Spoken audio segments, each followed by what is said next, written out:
Queridos irmãos e irmãs, paz e bem. Paz e bem. Pensei que o frio aqui do quilômetro 100 já havia congelado. Quero saudar a todos aqueles que também nos acompanham, rezando conosco através da Rádio Serrana.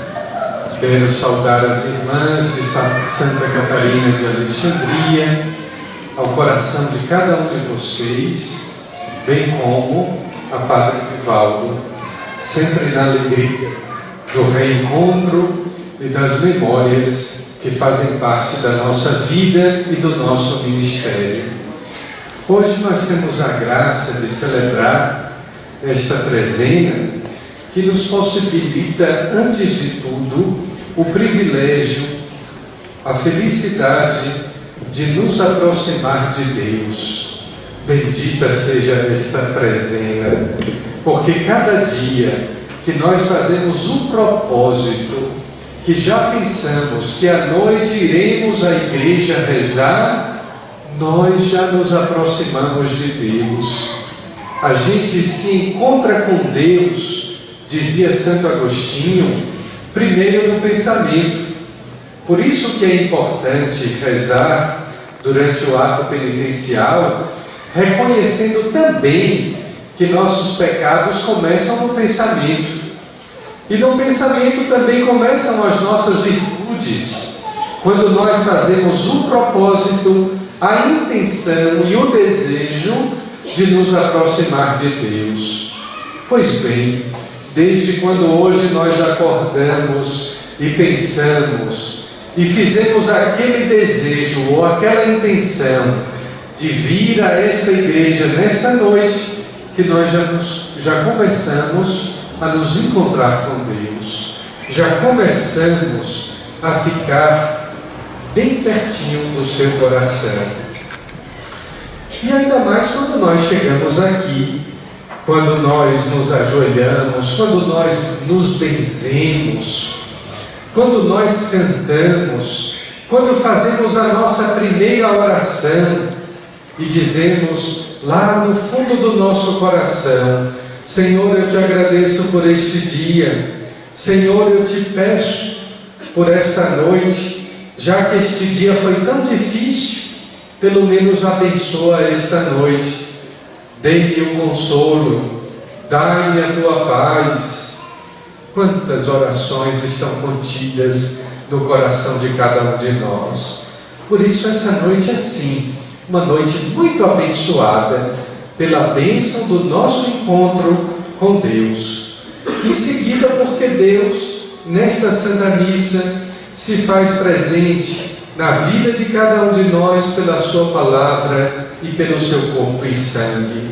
Se faz presente também pelo exemplo das virtudes, do testemunho de fé de Santo Antônio de Pádua, padroeiro desta comunidade paroquial e padroeiro também de toda a diocese de Jequié. Quem sabe, no próximo ano, se conseguir transferir a missa da festa de Santo Antônio em Jequié para a tarde, não estarei presente em alguma das paróquias que tem a missa pela manhã. Já estou movimentando assim algumas coisas para ver se isso dá certo.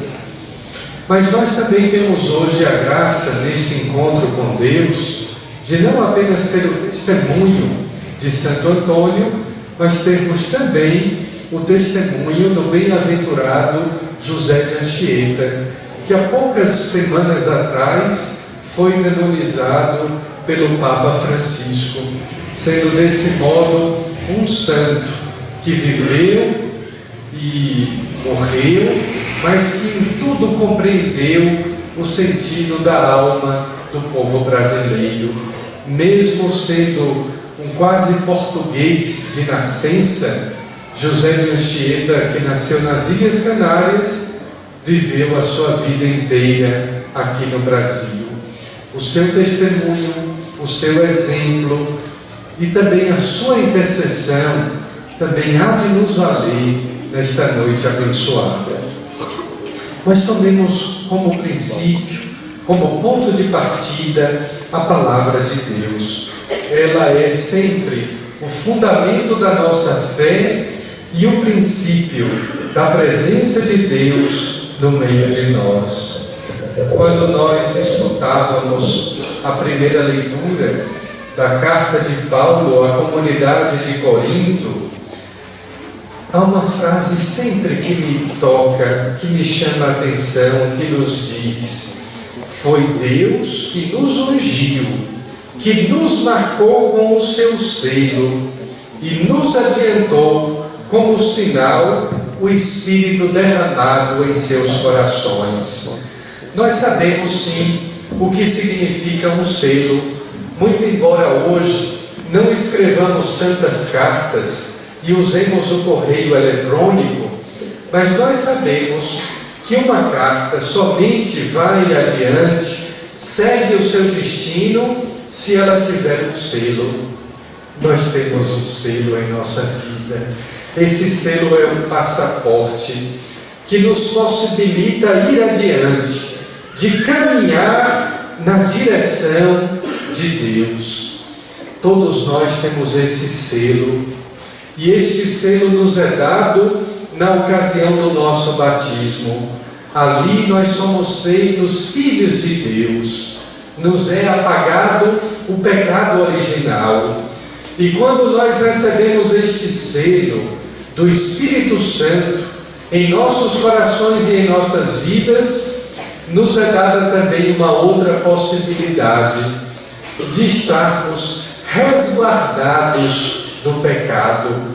Existe também um outro selo que é colocado nos objetos que nós compramos em lojas, nas garrafas de vinho e também em outras garrafas de outras bebidas. Este selo possibilita a cada pessoa que compra aquele objeto ou aquela garrafa saber que aquele objeto ou aquela bebida ainda não foi usado. Pois bem, também este selo que Deus coloca na vida e no coração de cada um de nós nos dá essa dignidade de não sermos usados para o mal, de não sermos consumidos pelo pecado. Por isso, todos nós temos este selo, sim, que protege, que guarda, que conserva o nosso coração, a nossa vida e a nossa alma. Não permitamos nunca que ninguém arranque este selo, que ninguém, por maldade, use a nossa vida e abuse do nosso coração. Somos sim selados por Deus para nos preservar de todo o mal, mas também para caminharmos na sua direção, na direção da igreja quando nos encontramos com Ele, e também na direção do céu quando este encontro será definitivo. Também o Evangelho nos dizia uma realidade muito bonita e muito conhecida, tão conhecida quanto, ou talvez mais conhecida do que o selo. Jesus nos dizia que nós somos o sal da terra. Todos nós temos sal em casa, como condimento para as nossas comidas ou para o nosso alimento.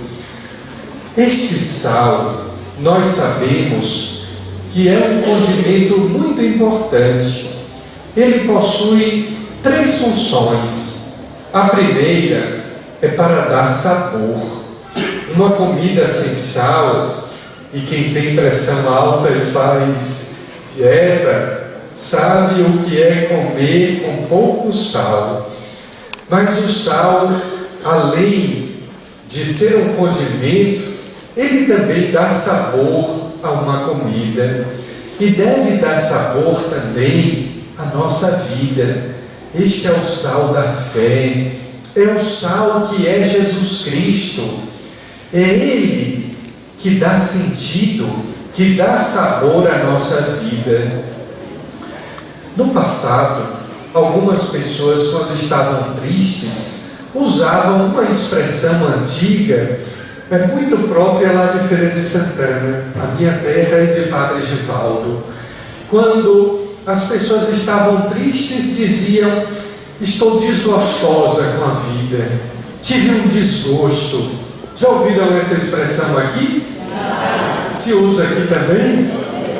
Olha, então estou quase como Anchieta, descobrindo a cultura do quilômetro 100. Pois é, às vezes quem diz isso, que está desgostoso da vida, é porque não apenas teve uma decepção ou uma desilusão, mas é alguém que às vezes perdeu a fé, perdeu o sentido. Ter um desgosto é uma coisa, estar desgostoso da vida é outra.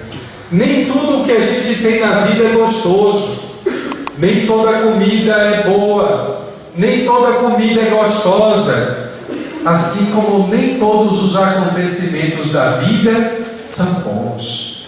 Temos desgostos, sim. Quem nunca se desgostou com um acontecimento? Quem nunca se desgostou com alguém?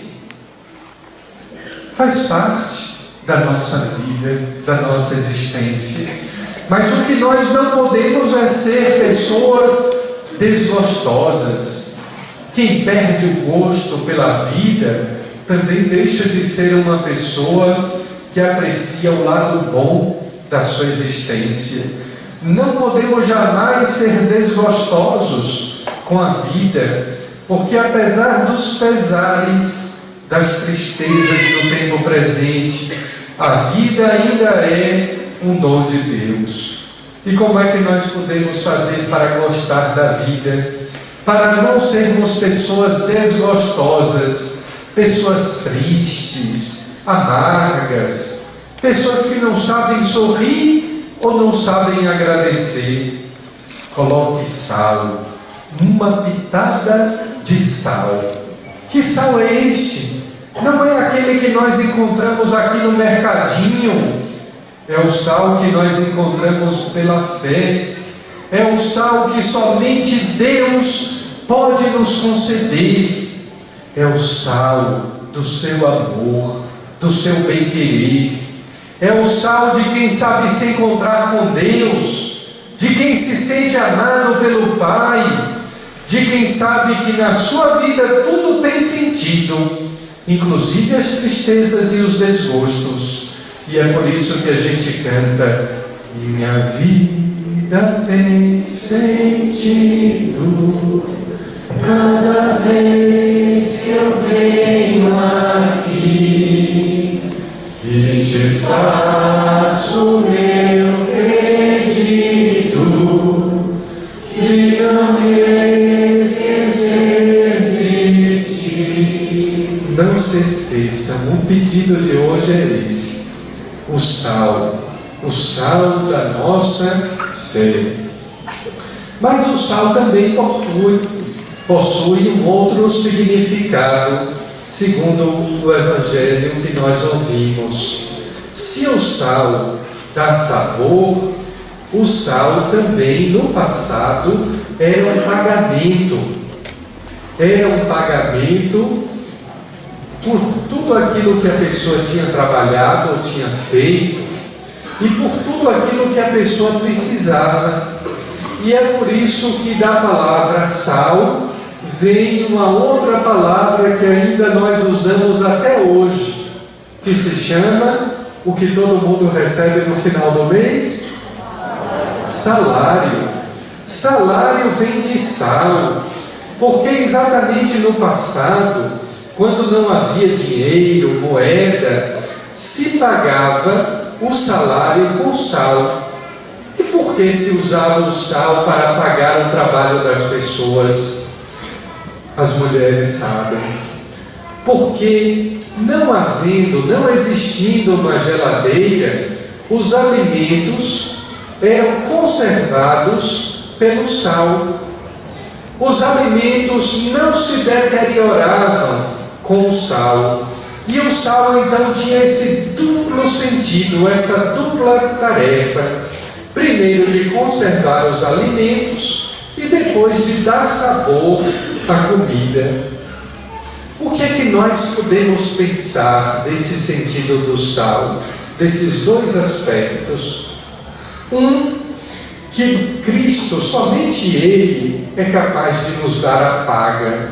Aliás, Ele já pagou pelos nossos pecados, morrendo na cruz, derramando o seu sangue e entregando a sua vida. Essa foi a paga que Jesus recebeu por fazer o bem à humanidade. Mas foi o preço do nosso resgate. Ele nos salvou pela sua morte de cruz e pela sua ressurreição. Não existe salário maior do que este. O preço da morte de Cristo na cruz, da sua ressurreição. E por último, podemos pensar também que a nossa vida precisa deste sal, desta pitada de sal que nós não podemos esquecer de pedir a Deus, para que a nossa vida não se deteriore, não apodreça. Viram esses dias na televisão que em São Paulo fizeram uma exumação do corpo de um padre italiano. O corpo havia se decomposto e entre os ossos estava o seu coração intacto.